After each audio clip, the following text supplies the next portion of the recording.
The staff is dispersed, so only about half the staff actually works on site, and even they don't all work every day on site. But some of our staff is in other states in the United States. Some of them are in other countries.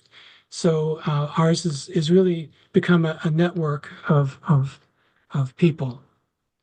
Um, and I wanted to start by just pointing out, as I mentioned, Himmel is our nickname, but there are numerous names that we have gone by through the years. Starting initially with the very first microfilming that was done, they've referred to us as the Monastic Microfilm Project. And that's because initially they were thinking of this as being one department within the new university library. If you are familiar with the name Marcel Breuer, the architect, designer, furniture, Bauhaus style, he was engaged to design buildings on our campus in the 1950s. And in the early 1960s, they were building a new library for the university. And this microfilm collection was meant to be one part of that library. As we grew, as things got bigger, we became a separate entity. And today, as I say, we are now an independent nonprofit. In the year 1976, they opened up the physical facility that we're in now. So the new university library opened in 1965. Our library space opened in 1976. So for 10 years, we were located in the basement of the university library. And when they built the new library, they decided to give it a name. And that name was the Hill name, which is it's a little misleading in Minnesota, but there's a famous industrialist, railroad owner by the name of James J. Hill in Minnesota. Sì, It was Audi. not named for him, but it was actually Yeah. named for his family. His family had a foundation that provided much of the support for the early work of the library. And in recognition of this support, the library was renamed in 1976 to the Hill Monastic Manuscript Library. And then in 2005, because of other responsibilities that we took on, we were renamed again to the Hill Museum and Manuscript Library. We wanted to keep the initials HMML. We thought that people recognized those, but we also wanted to make sure that uh, people knew where we were coming from and what we were doing. This is just a small opportunity for some self-introduction, and I won't stay on this slide long, but to say that I first came to Austria in 1976 as a college student and spent a school year there, primarily in Innsbruck, and then came back a few years later to teach English at a school in the center of Vienna. It was known as the HTL Wien 1. I don't believe it's still in that location, but it was right off of the Schwarzenbergplatz, right near that part of Vienna. During the time that I was there, I had the opportunity to travel a lot. And as you see, at one time, I actually had red hair and had the opportunity to travel with an Austrian friend to the border with the then Czechoslovakia to this monument which had only been put up 4 years prior to the battle that took place between Ottokar and Rudolf in 1278.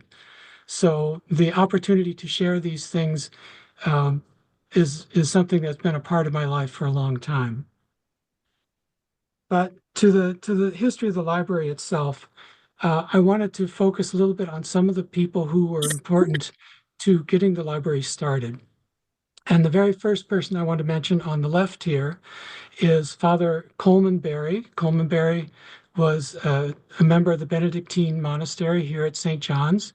He, in the 1960s, was the president of St. John's University and was known for several innovations, important things that we still benefit from today, like public radio in Minnesota and other things. And he had felt that there was a need for some kind of outreach to preserve cultural history, and that because of the destruction from World Wars I and II, that there was a chance that much cultural history could be lost. And he turned his attention to the idea that we should start a project to make copies of manuscript books. manuscript books, primarily because manuscripts are unique. Every manuscript is different from every other manuscript. And that means that if one is lost or stolen or destroyed, then the contents of that manuscript, the way the manuscript was made, is lost to us perhaps forever. And so by making photographs of them using what was then the state-of-the-art technology of microfilm, which if you can see my little picture, we have about 90,000 of these downstairs, um, that the microfilming would provide a way for there to be a second copy somewhere else in the world for protection. Um, he he supposedly some of his ideas came from talking to the Pope, who also wanted to see some sort of work by the Benedictines. Their initial focus was that they were going to look for monastic history primarily, and in particular Benedictine houses, that they were going to microfilm at monasteries from the Benedictine tradition first and foremost. Um, Seated on the right at the Schottenstift in the late 1960s is Father Oliver Kapsner. We often think of Father Oliver Kapsner as being sort of the father or the grandfather of the monastic library here because he's the one who actually got the work going. He was the one who was fluent in German, who had experience living overseas in Europe during World War II and right after. Um, he had the persistence to go from place to place to get libraries to open up their doors to him and allow him to photograph their manuscripts. You see in the picture there his trusty typewriter. He used that typewriter extensively to make the inventory cards that we use still today as a source of the metadata for the manuscripts themselves. As you can see, I think he might have a radio in his room, but it was a very odd time in sense that as monks, they were not allowed to have a lot of property. And as a result, we have very few photos of Father Oliver in doing his work in Austria. He did not apparently have a camera of his own. This picture was taken by one of our supporters who had come to visit him. So well, I will be sharing several pictures of his work with you today, but those pictures were specifically made to support the work of the library. Our library was not the first place to try to do this microfilming of manuscripts. In fact, there were two very important, very large collections that had been done prior to us, one at St. Louis University, the Vatican Film Library, where they, I believe, have microfilms of about half of the manuscript collection at the Vatican, which is about 35 to 40,000 microfilms. And they had done that much earlier than we did. Not long before we started, the University of Notre Dame, one of my alma maters, microfilmed the manuscripts at the Ambrosiana Library in Milan. But in both of these cases, the idea was that they were only going to microfilm one collection. So they weren't looking to do something that was ongoing. They were not looking to do something that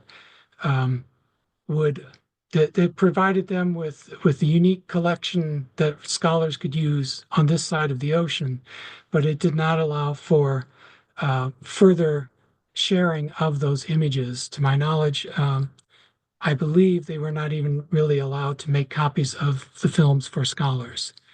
So some of the things that happened with the work that HMML did in those days was, as I say, we were open-ended. We were open to working with multiple libraries, not only one.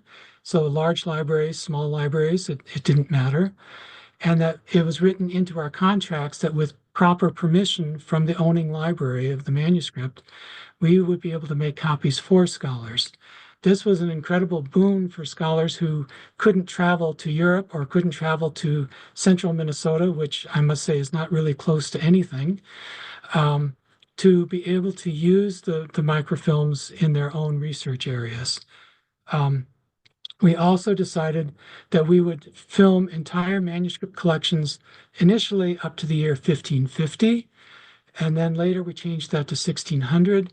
And with that, the idea was that these manuscripts, which we can think of as initially they're thinking of what we might call books before the age of printing, that these, as of 1550, printing had become dominant and that manuscript culture was fading enough that we only selectively did things after that date, usually things related to monastic history.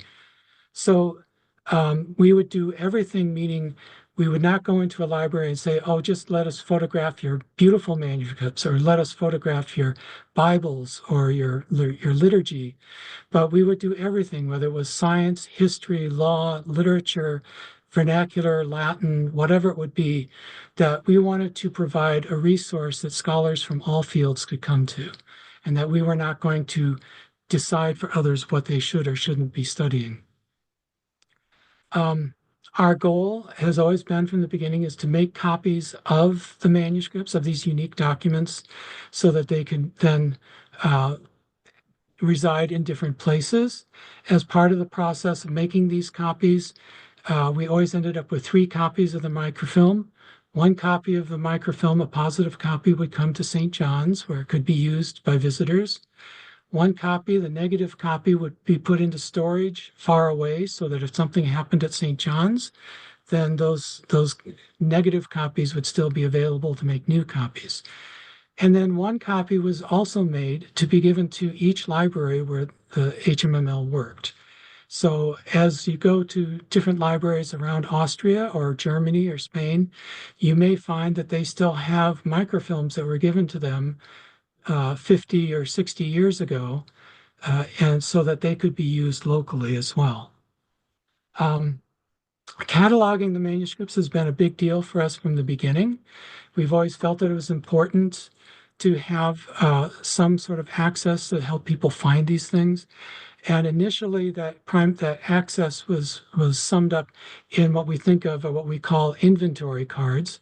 And those are the things that Father Oliver would have been typing originally, and where he took any information available at the local library to create a document giving us the name of the library, the shelf mark, rough dating of the manuscript if it was known, how many leaves or pages were in the manuscript, and a rough count of what the contents of the manuscript was. And that would then be photographed with the manuscript so that anyone who would use any of our microfilms would then know what was on the microfilm. And I've had to work with a lot of manuscript microfilms that have been donated to our library through the years, and I know many libraries don't do that. And it can be very difficult to ascertain what a microfilm contains without some sort of data, even to just know the shelf mark or the name of the library sometimes is not even recorded on the film. So this was stuff that all continues to feed the process of how we do things today.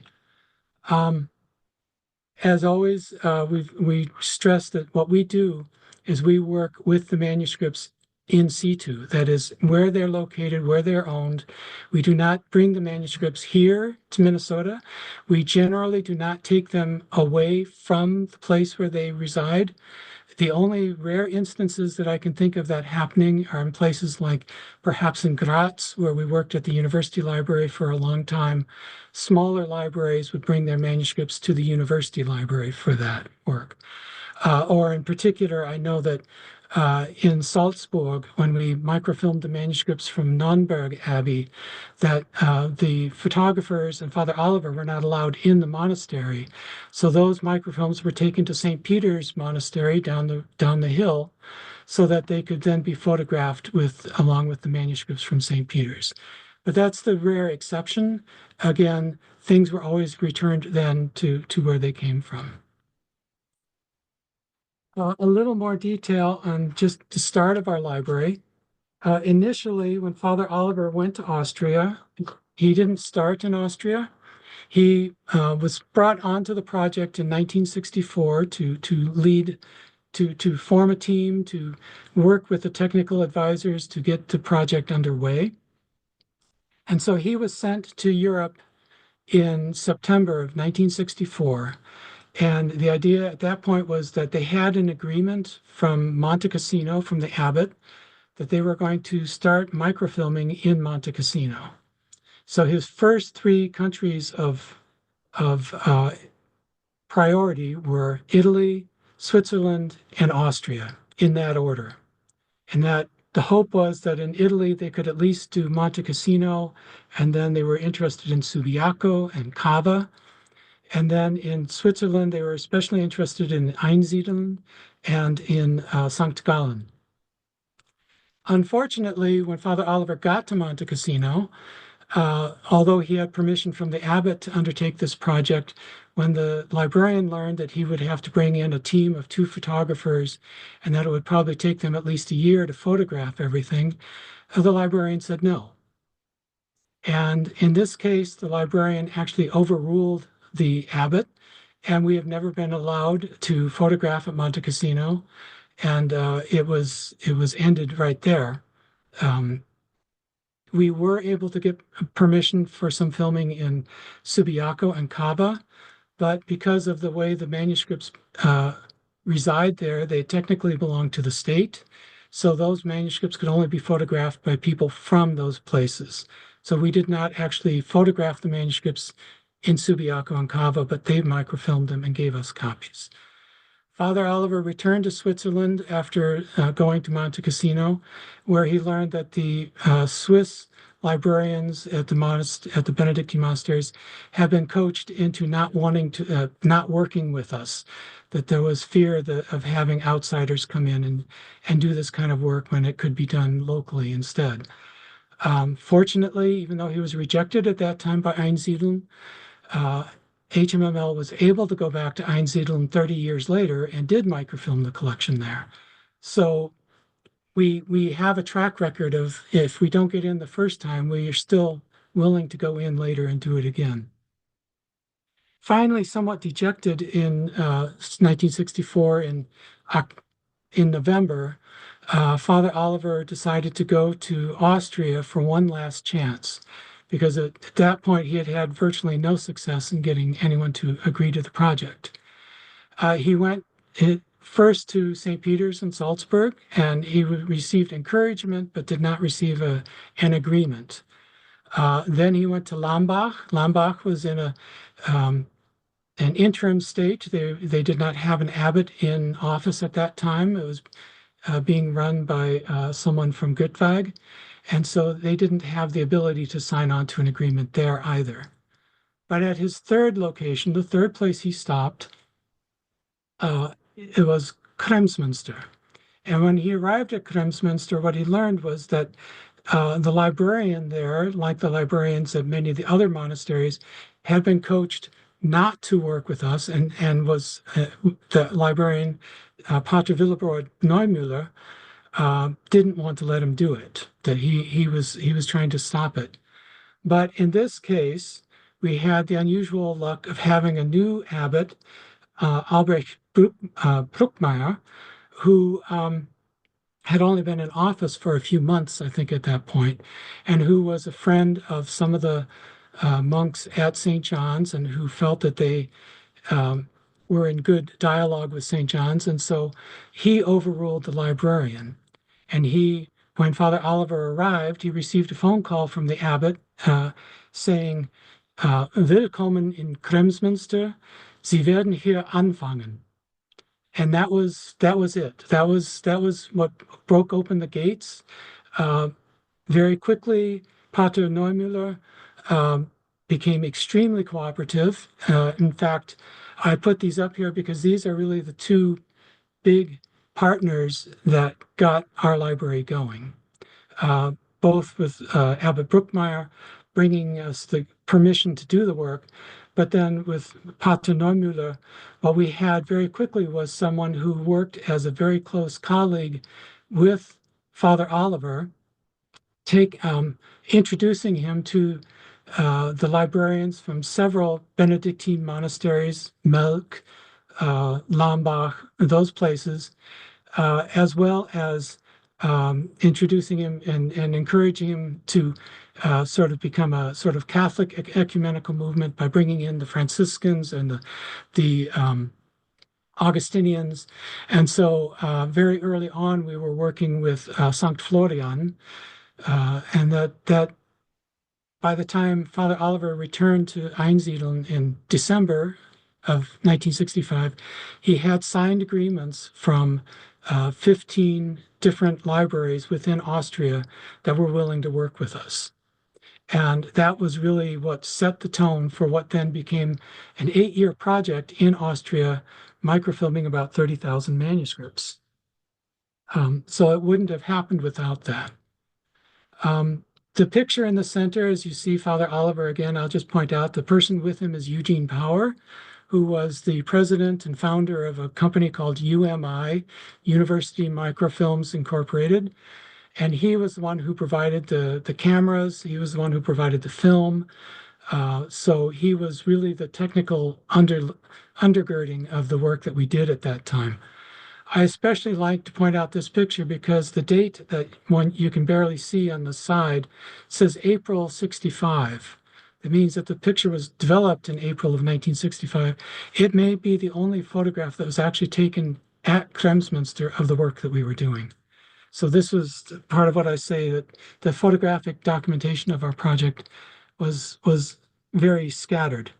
Now, by the time we got to Seitenstetten, we started in Kremsmünster, finished our work there with about 500 manuscripts and fragments, went to Lambach, photographed about 400 manuscripts at Stift Lambach, and then continued on to Stift Seitenstetten. All of these being very close together, of course, in that area just south of Linz. At Seitenstetten, they decided that they needed to document the process of what we were doing. And so they hired a photographer to follow Father Oliver through the steps.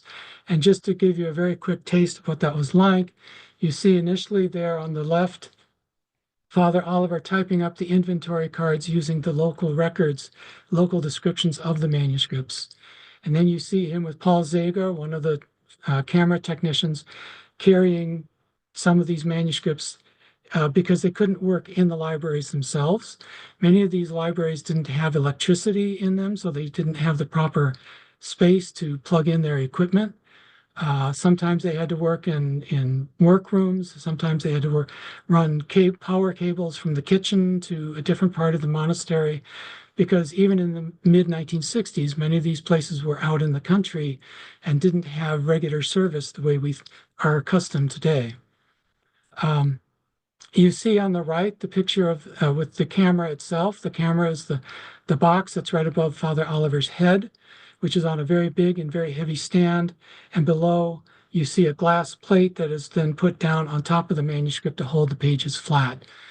Not considered very kind to the manuscripts because it does damage the binding if you do that too much. You also see in the lower left corner of that picture the transformer that was necessary to get the electricity so that they could run the cameras and the lights to be able to do the work. Then as they continued the work, they would box up the exposed films, mail them to Kodak in Vienna, and Kodak would develop the film, send the film back, the developed film back to the team, in this case in Seitenstetten, where they could then do quality control, make sure that the images were clear, that they had done their work properly. They would have to splice things because sometimes they would run out of film in the middle of a manuscript and they'd have to put two films together to make a whole manuscript. And then those are the films, those are the negative copies that were then mailed to the United States, mailed to UMI, Eugene Power, where they would then make the positive copies for St. John's and for the owning libraries. And then finally, when they got to the end of the project at that site, they would pile their equipment into their VW van, and they would drive off to the next library and continue working there. That is, to me, to my mind, kind of an image of the 1960s that's kind of fun to think about when you think about, these strange characters driving around the countryside with all of this equipment in Austria, which is, as I've mentioned before to others, had the Warsaw Pact on one side and had NATO on the other side. To have these suspicious characters with all this equipment toddling around the countryside, it seems like it would be a little bit off-putting for many people. Some of the work that still appears that you see, I have a picture here too on the left of at Stift Guttweig from 2013, where you see that microfilm readers were also part of what the project brought to the owning libraries. So our partner libraries got films and the equipment to read the films back in the 1960s, and that Recordac, which looks like it's in almost new condition, would have been part of the process of making those accessible. So the results in Austria basically is that we worked at about 70 libraries. We worked in all of the provincial capitals except Eisenstadt and Lienz. We worked in Klagenfurt. We worked in Graz. We worked at Salzburg and Vienna. We worked at several monasteries, several libraries in each of those locations. Even some libraries that were really difficult to get to, like St. Paul in Laventhal or Admont. We did extensive microfilming at all of those locations to make sure that we had the broadest coverage of the manuscripts in Austria. And to this date, I think it's still probably perhaps the most successful project that we've had, the best participation from the community there. Since that time, we've been able to provide copies of the microfilms for scholars with permission from the owning libraries, but also the owning libraries were allowed to make copies for scholars if they wish to do so. But we had that as part of our regular processing so that it would be easier for them. At the same time, we were creating an inventory of about 30,000 manuscripts across the Austrian libraries. Just a quick note, here you get to see our subterranean spaces, also designed by Marcel Breuer, who designed the Abbey Church you see in the background. This was the last building built on campus, designed by him, and we're essentially a basement. So I sometimes think of it as the Breuer basement, designed by a world-famous architect. It's still a basement, but it does protect the materials better, and it does allow for space to use things like microfilms and today digital. We also did extensive work after that in Ethiopia and Malta. So I mentioned those two in particular as being very important project areas for us. In Ethiopia, we photographed about 9,000 manuscripts, of which about 7,500 microfilms made it back here before communications were cut off. And a large part of the work done in the last 40 years here has been to catalog an extensive collection of Ethiopian manuscripts, allowing us to open up study and research into Ethiopian culture in a very new way. And finally, just in quick sum, this is a rough numbers of what we did around at the various places. So Austria and Germany make up about half of the microfilm collection here at the library. Malta is, again, the second largest collection, but we also have worked in Spain, Switzerland, Sweden, England, South Africa, mostly in places where no one else was doing the microfilming. That was our goal, was to make these preservation copies where no one else was doing the work so that we would not simply be redoing what someone else was doing. That is really the end of my slides. So I'm going to stop sharing my screen at this point. If there are questions, I'd be happy to try to field any of them. I have to clear a message before I can stop. There we go. Any questions at this point?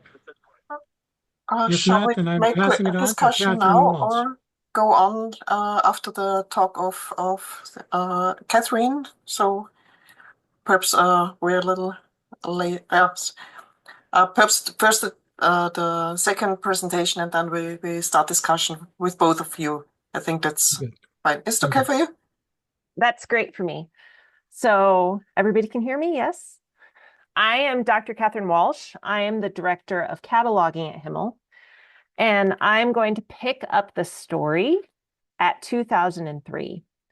So in 2003, we made a big shift from microfilm to digital, and we began photographing as well in different regions of the world. So most of our microfilming work had been done in Europe and also in Ethiopia. And in 2003, we shifted to focus on, at first, early Christian collections. So we began working in Lebanon at Our Lady of Balamand Monastery there. Lebanon, like really, like as Matt pointed out, like Austria in the 60s, was a place that had experienced a lot of war and had a tentative peace. And so they were eager to work with us because they knew what could happen to these valuable objects. And we began working in the Middle East. We worked with collections across faiths, so Syriac Orthodox, Catholic collections, Armenian Orthodox collections, and really trying to preserve the many of the traditions that had been persecuted or faced hardship in these regions. And as you can see, our work continued really through the present. We're still digitizing now across the Middle East, South Asia. We've worked in Ukraine and in Egypt.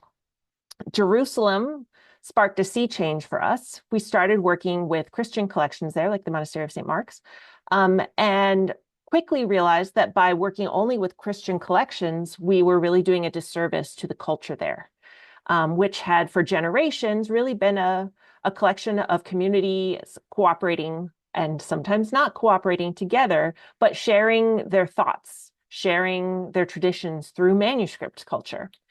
And so we began expanding to other religious traditions. Starting in Jerusalem, we photographed a number of Islamic family collections, quite important. We began working in 2012 in Mali, where some of you may have heard the story of I believe he's called the badass librarian of Timbuktu. Abdelkader Haidara had saved trunkfuls of manuscripts from destruction by carting them from Timbuktu to Bamako. And this has been our sort of largest collection to date. We preserved over 307,000 manuscripts in Mali.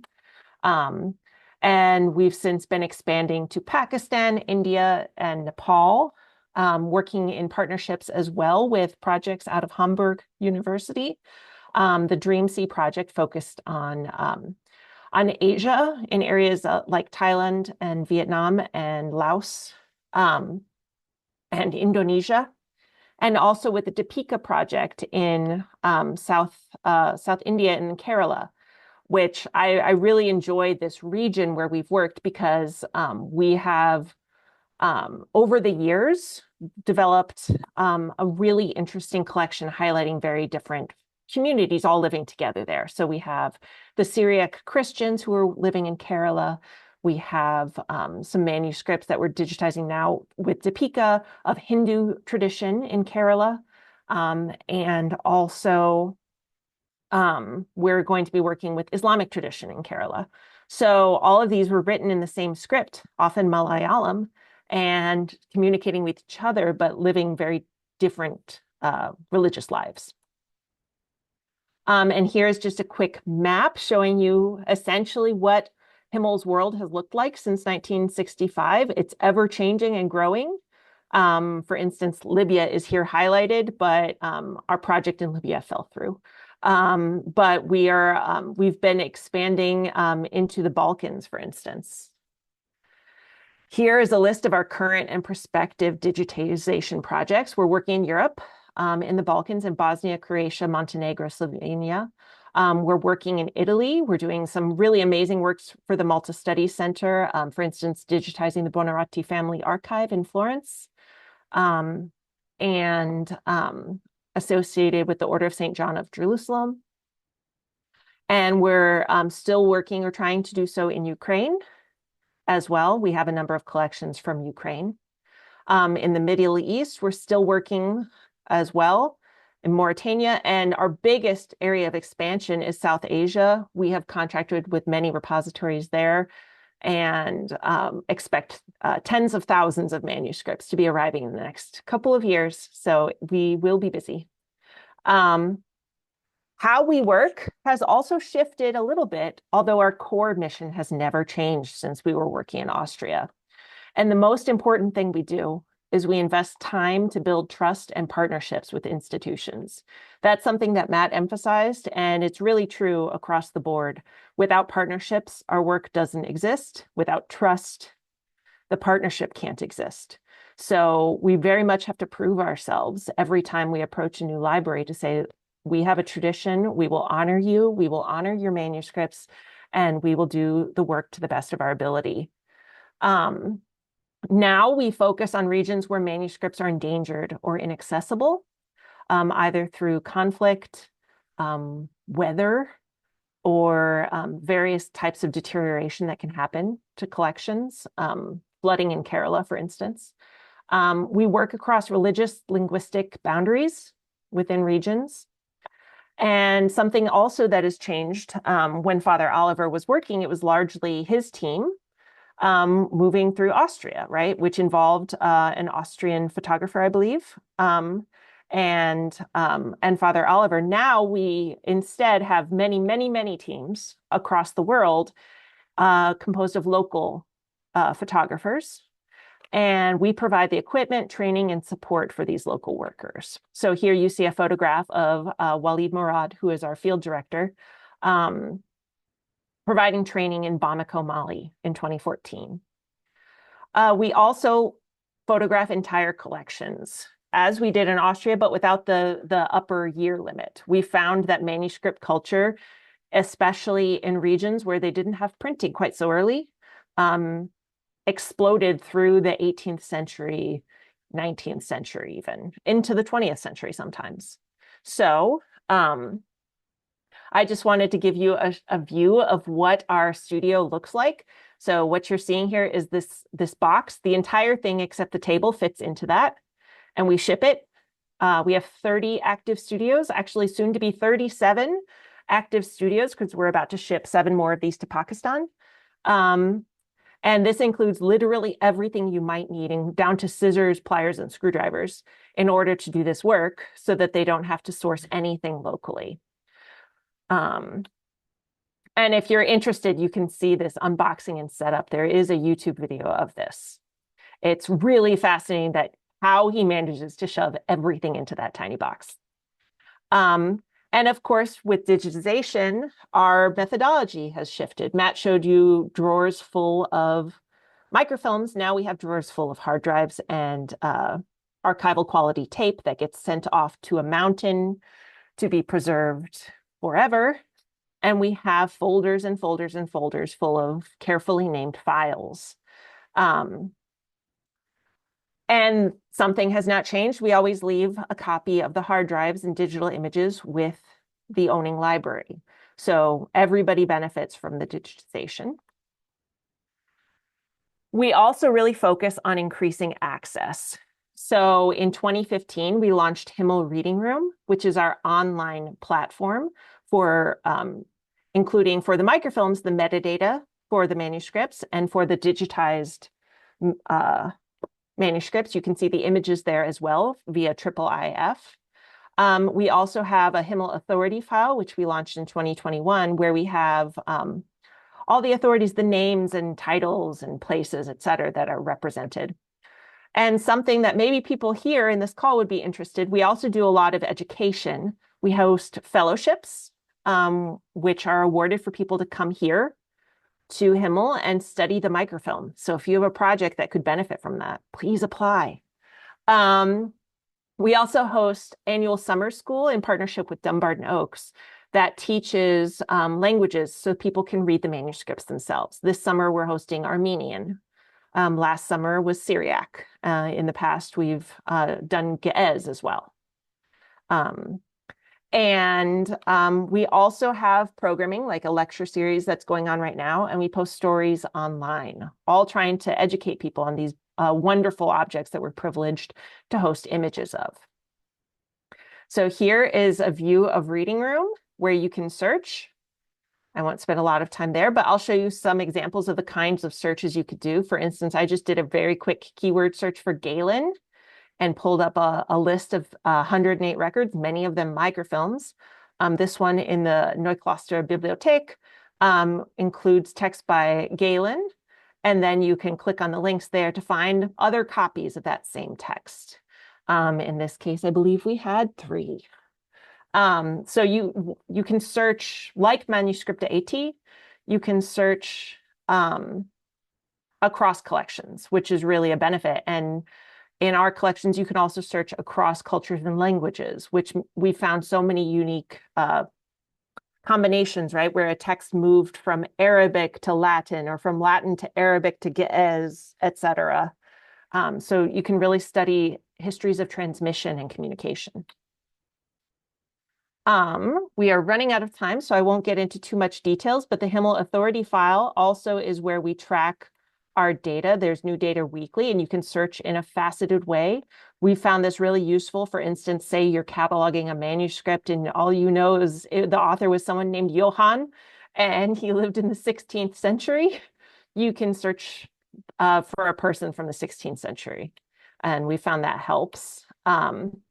You can also search by Incipit. Here's a record that we created for a very popular author and text where you can see all the commentaries on this text. And there's a lot of them. And the Incipit here. So if you're cataloging a manuscript, you can type all or part of that Incipit and hopefully pull up this record. Track it through this transmission history. This is a commentary on it. You can find other commentaries on this commentary. So it's really providing this sort of network of transmission. And something that we're doing now, as was mentioned by Maria at the very beginning, we are embarking on this new phase where we're working on trying to scan these microfilms that we created decades ago. So we would like to increase this worldwide access to our microfilm collections. Right now, people are welcome to come here and study them. They can order copies of them, and if the libraries permit, we can make those copies. But we would like to broaden that scope. And they're really valuable in the sense that they preserve the historical state of the manuscript. They don't prevent future digital photography, and it will do something different, right? Right now, we're in this process of approaching our long-term partners to request new cooperation. The items will be scanned using this scanner here, our FlexView scanner, which can do about 25 manuscripts or microfilm reels per day, and placed online, but only with the full consent of the owning institutions. We've made some first steps. We've got agreements from institutions in Barcelona, Malta, Salzburg, and our most recent contract is in process with Zeitenstetten, which we're very, very excited about. So this leads to our plea. What can you do to help? So if you work at an institution or know an institution that's worked with Himmel, you could support our efforts to scan microfilms. You can inform your home institution about Himmel and our online collections. We're always looking for new users for our collections, which now amount to hundreds of thousands of manuscripts. Encourage people to apply for fellowships, which we offer every year, both to young scholars and to senior scholars. And Matt asked me to add this because he's working on our history. He's working on the history of Himmel, especially our work in Austria and Germany. If you're from a partner institution and you have information about Himmel's work and our partnership in your own archives, we'd love to know about it. We would love to know, for instance, what kinds of communication you had with Himmel, why the institutions agreed to work with us, etc. So that ends my slideshow, and we are ready for any questions that you might have. Thank you very, very much to both of you for this very fascinating view onto your work back to the 1960s until now. And I see already a hand raised. Christopher. Yes, thank you very much. Can you hear me? Yes. Oh, great. It's wonderful to see you on the screen. I'm actually a candidate at the Schottenstift here in Vienna, so I will speak with the monks there who know the archives. But I'm also one of the instructors for the Armenian course this summer, so I'll see you, God willing, in St. John's.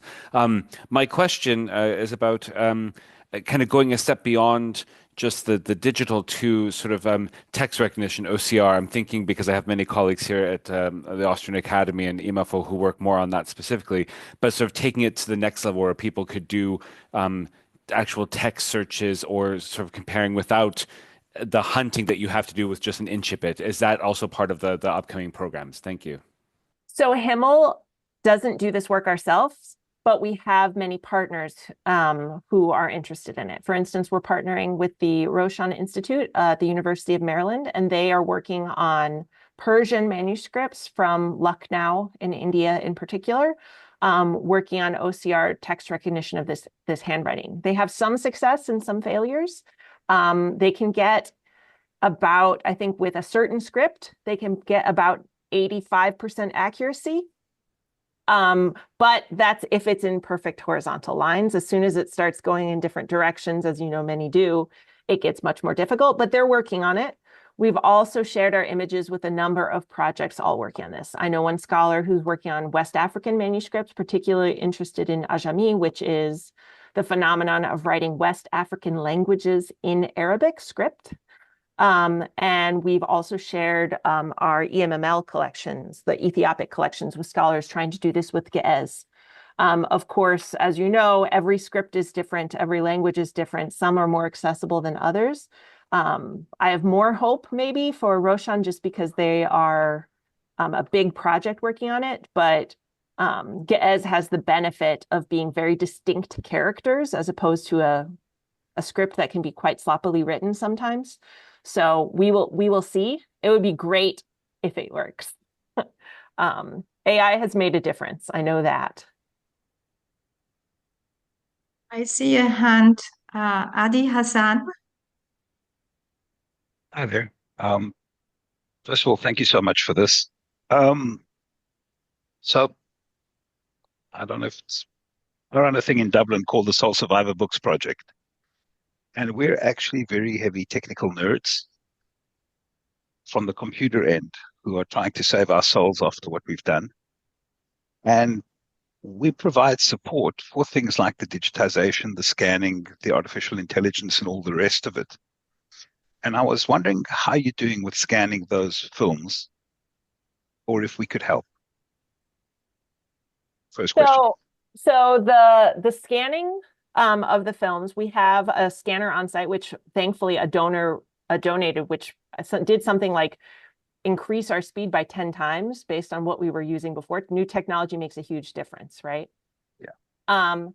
In terms of scanning the films, right now, the barrier is more getting agreements from people to allow us to scan them because we cannot, I mean, we could scan them, but we would never put them online without someone's help. And as anybody who's worked with digital images knows, preserving them is actually harder than preserving manuscript or microfilms, right? It requires much more constant intervention. So without access, there's not much point to scanning them. But we would be interested in talking to you definitely about what you do, about how things work. The thing we would have a difficulty doing would be shipping the microfilms anywhere. It would have to be here or on site at one of our partner institutions, since these are the copies of record, essentially. Matt, do you want to speak more to that? Mostly just the big logistical thing from our end is to acknowledge our partners and make sure that they're involved in what we're doing. So we always want to make sure that we don't, as Catherine also said, but that we don't try to put things out there or digitize things without their knowledge and agreement that it's the right thing to do. Because our partnerships are really what keep us alive. That was probably not the forum for us to go into more detail, but the short version is two things. One, our approach is that nothing can be lost by digitizing them, even if you don't have permission to publicize the digital copies. At least if something happens to the microfilm, once again, on the same principle that the microfilm was intended to protect the document, this can at least give you a backup copy of the microfilm. So with your permission, I'll reach out separately. The other thing I wanted to say was in terms of character recognition and OCR and all the rest of it, I would advise everyone to hang back for 2 or 3 years. The technology is catching up and improving radically. Any project that you do now is likely to be overwritten in the next 3 to 5 years. If nothing good comes out in the next 5 years, then we will apply our resources to make that technology because we know how to do it, but we're not doing it yet because it's likely to be done by one of these monster companies like Google and all that.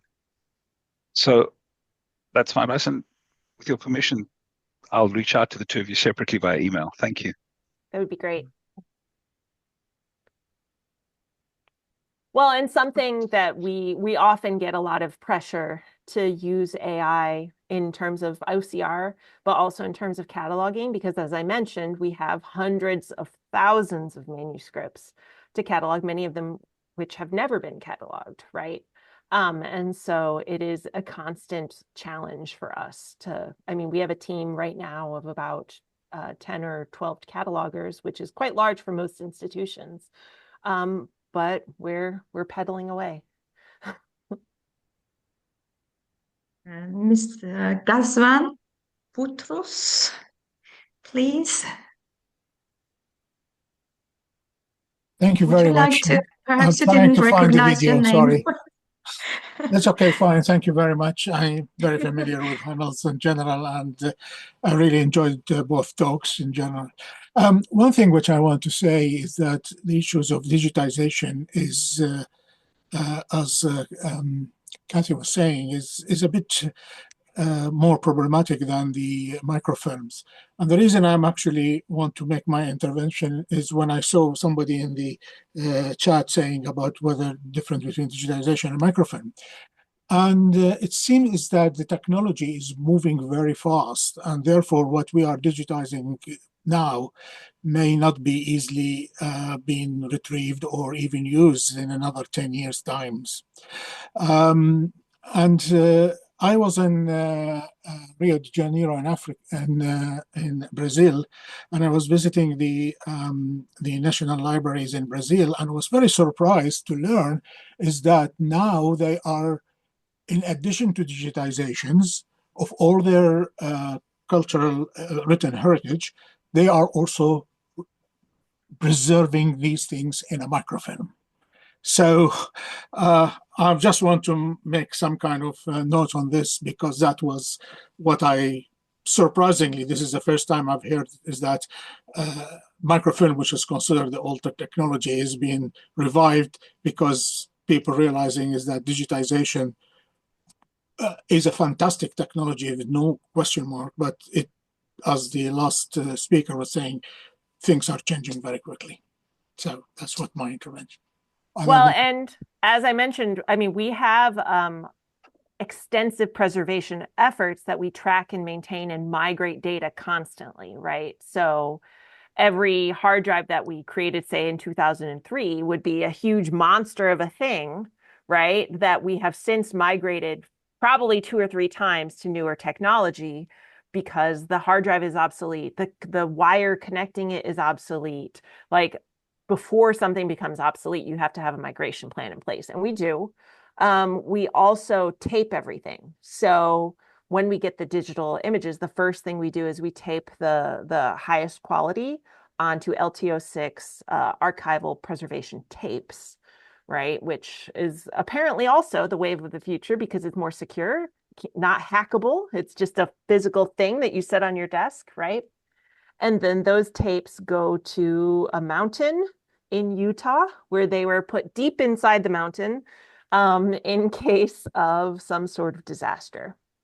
And so we are doing that. But as you say, digitization does require more constant intervention than microfilms. Now, microfilms stored properly. We have partners, for instance, in Malta, where the weather is quite hot and humid sometimes, and where they don't always have air conditioning, where the microfilms have been stored in places where over the decades they have just disintegrated, right? And so that is an issue that can happen as well. Our copies here are fine. But that is, I mean, there's always concerns about preserving anything, even including the manuscripts. So in fact, many of the collections we're photographing in Malta and Italy, they're not in danger because of conflict.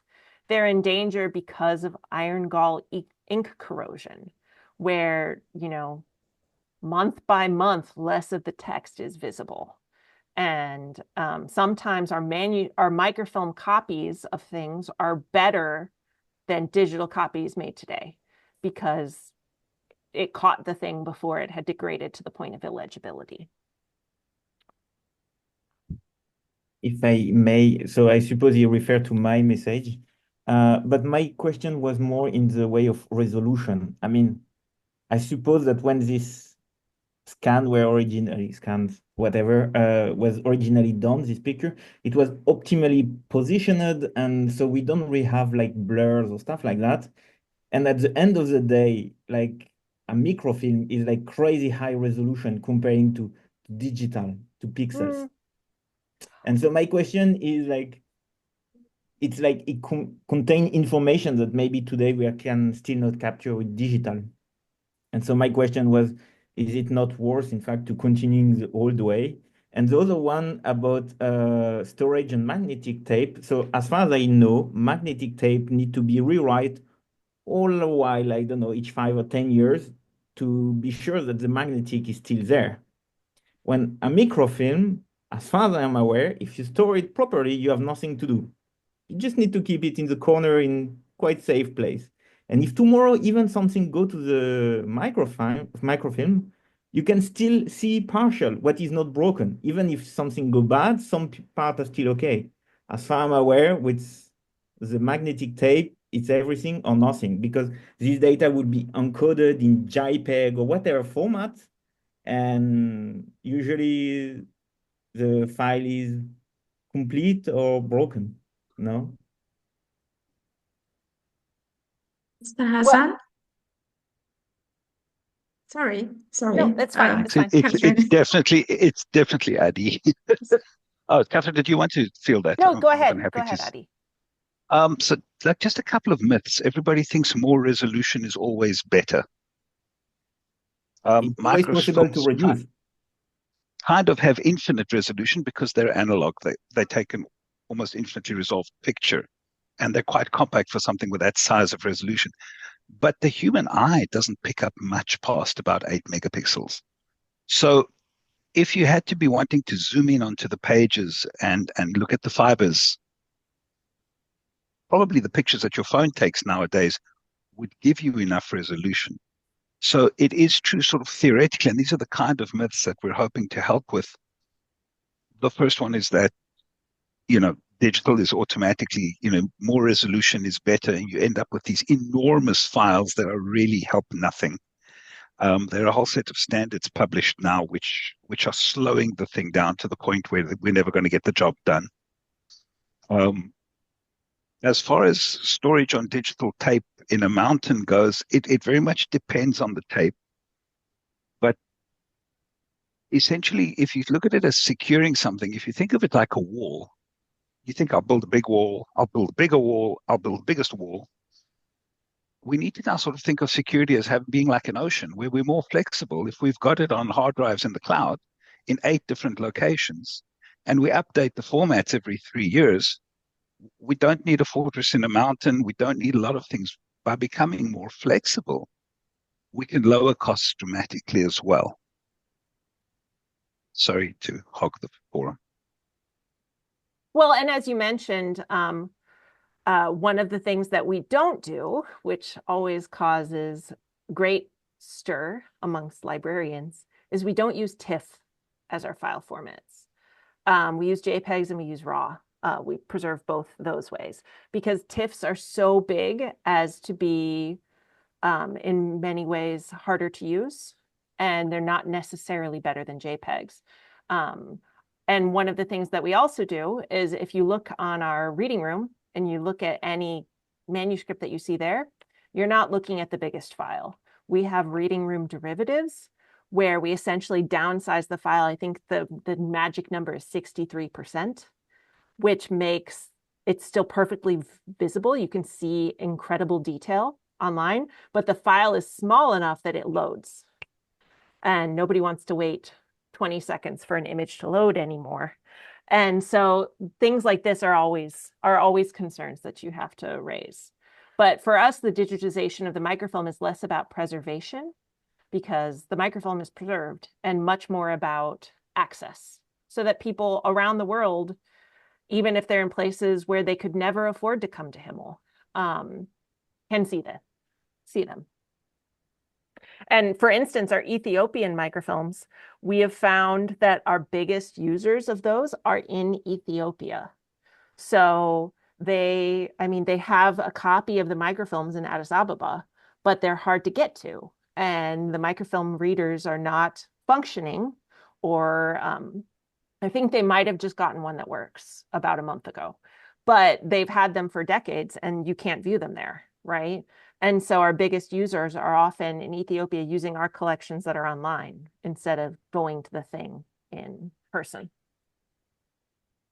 Just to follow up, that a lot of our work, unlike projects in other areas where preservation images are important, our work is on trying to get as much copied as possible in the time that we have, because we don't know how long some of these things will be available.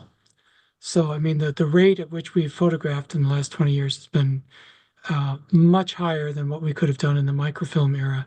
But then some of those places where we've worked have been subject to civil war, and places like Iraq, Syria, many of those collections have had to move or be destroyed. And so it really is a time of trying to get access to these while there's still a chance to do so. Well, and our digitization setup is also designed specifically to be small, portable, and be able to be set up anywhere, right? So it's been set up in basements, it's been set up, we have a photo of somebody who clamped it to a railing, right?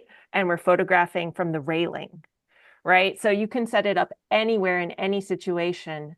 And because it's so portable, that means we can work in places where they're very, very inaccessible, physically even, right?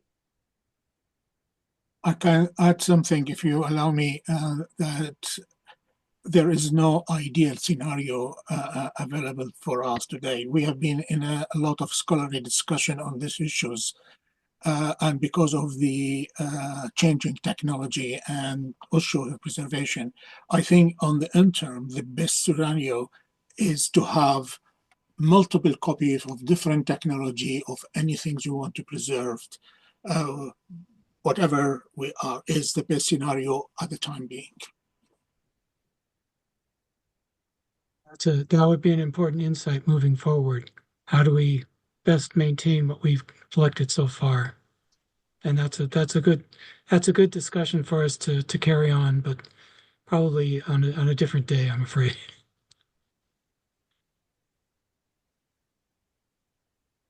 Are there any more questions from our guests?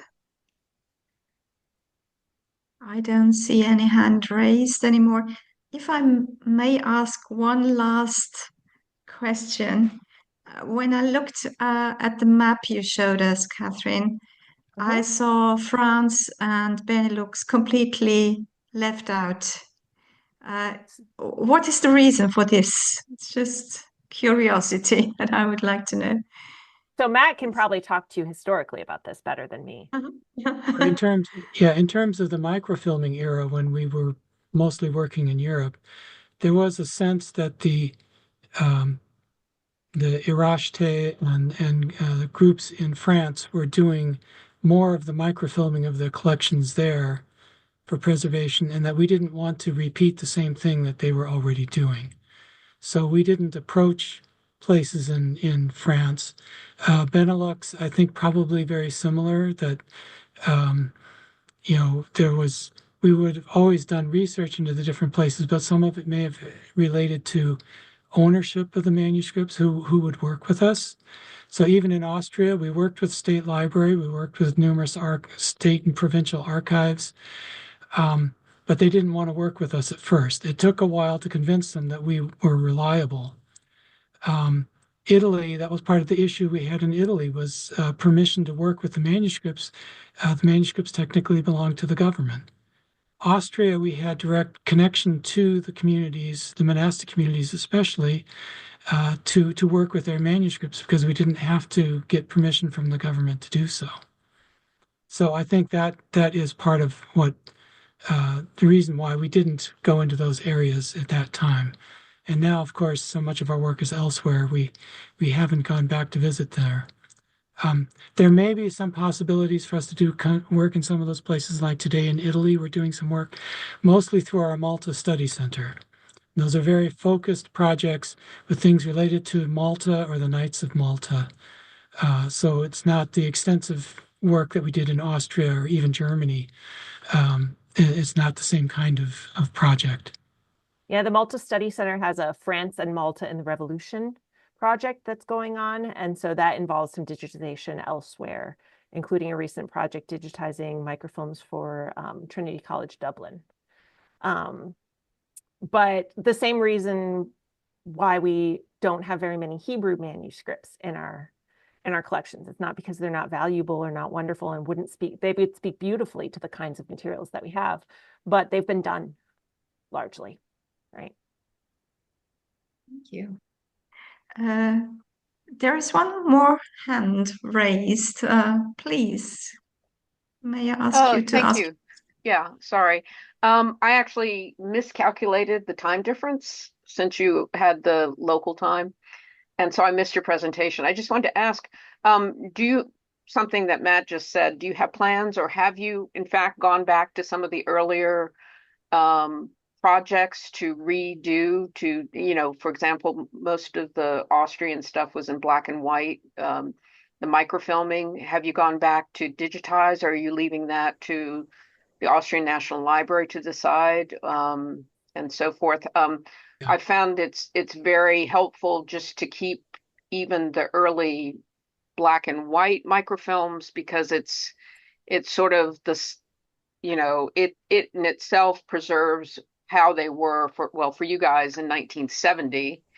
And a lot of places there's significant changes where some unfortunate ones where there's a renumbering of the manuscripts without an appropriate crosswalk, or there's been conservation efforts that have not been successful, where things are preserved in your black and white films that are no longer visible and so forth. So just wondering about your return and so forth. Thanks.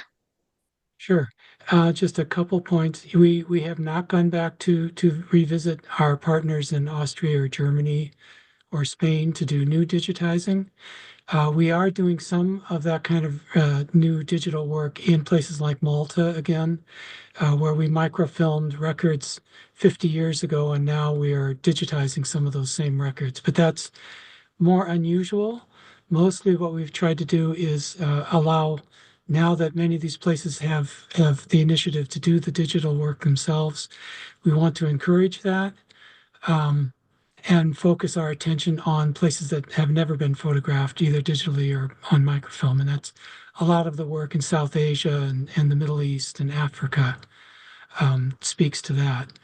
I would love it if we could do more digital work in places like Austria, since that's my area of study, but it is largely based on the financial goals, what we are able to support, and gaining access into those areas again.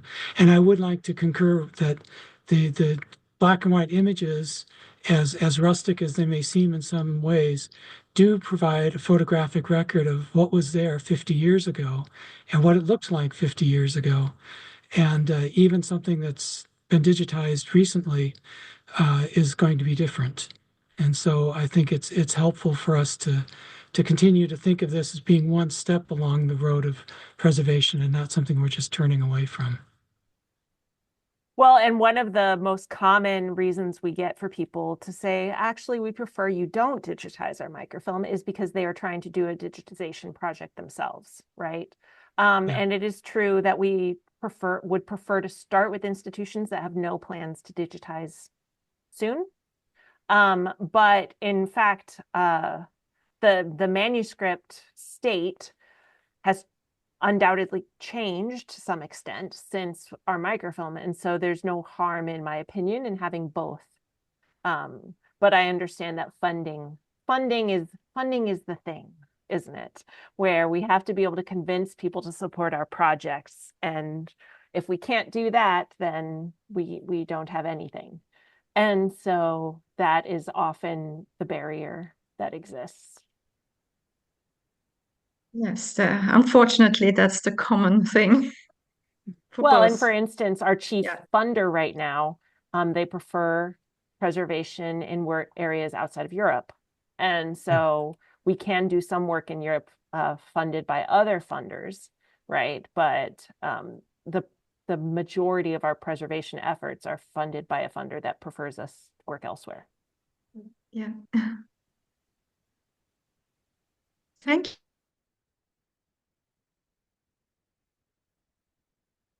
you. Okay, some of you are frozen to me.